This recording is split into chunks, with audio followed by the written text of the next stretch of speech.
Kaseng Sanhima Hill State People's Democratic Party HSPDP haka khandai tarik naitung kelapan benapat ba banum penyeng kertong haki election MP Shiteng Samoy syaka yeng dorbar thawan Lok Sabha na Shillong Parliamentary Constituency. Ya kanika khubor lapan benapat ba uba KP Pangyang President jang kanika seng.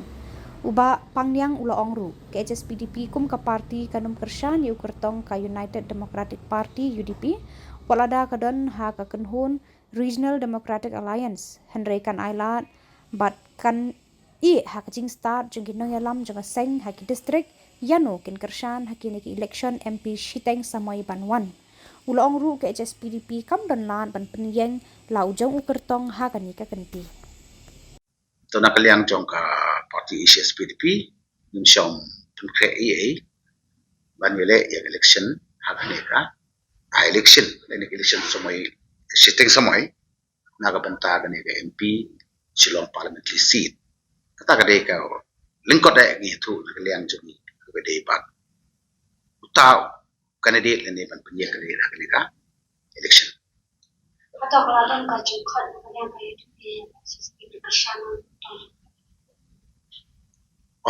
ka ajing syangi don ha gane ka RDA Rosh kata ka parti jogi te nilaya kesan ru ya ka ya candidate jong ka UDP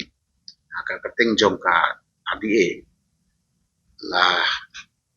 sisin asin hakini ki election ladap tenrei hakani ka kenti pada nakalian ka parti kecongi ka krenshai ba inom kesan yau candidate jong ka UDP kanang ba pin lengkot ngan sia turu ya ka daw ka lompa nakalian ka parti congi hadin banglia perkhat sani ba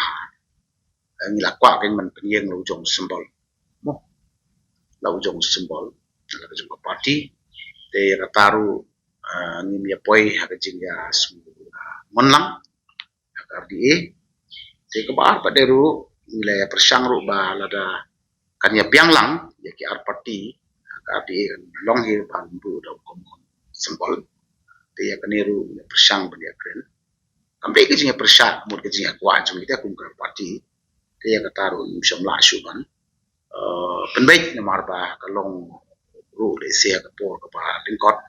na kalian ga UDP ru kala nang wap ki candidate ki panjang baik na parti ki chungki te ngim yo shu ya kalat bangin ya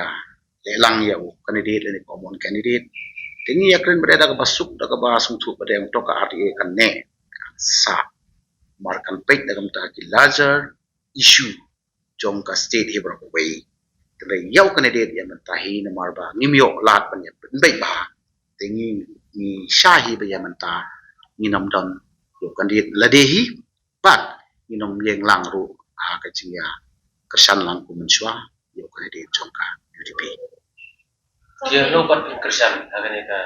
ganti komentar terhadap kesan yang bertonton le sebut tak jing li jong ki nong kesan ni pada nak kalian ke parti halo kan eru ni perkat sani ba namar bangim don candidate namar ngim ya mon ru tau common candidate te ngi man se ba ya kan ke kam ni shu nya long kum balong neutral we kalian mo pat ya kan ke kam ni se ya selok i ru ha jing start jong ki nong yalam ni se tu ya kan se party functionaries haki district level haki constituency level but haki private unit jong party baka i haka jing start ke chongki kumno ban kersan yunong new MP haka by election namar ngim yo lat shu ban penmi lo jong kertong la ka jong symbol jong ka party sekalian jong kertong jong MPP hot na MPP ban upan na ka kersan ya pi ban kersan yung party em hadu menta kampadon bat no ban no ke jing ekren ban kersan ne banom kersan ngiru ngi bat scam ya kata ka jing berkat ba habangim don shu kundi le jong te kum ka parti ngum somrai ban ai ke jing kersan you ten rei ngi i aga jing start jong kinong yalam kinong trei ki jong ka parti la ha ka district level ni ha ki constituency level bila bilang boleh ka RDA minta kata mungkin ka RDA te ka imhi tang ba te tang ita iwe ban ya bulang yu ju ban ya yeng lang yu ju candidate na kanika baka penmi nagaliang jong UDP pada ngi klem don betalang agak dengan gede. Ngila don lang bos kata.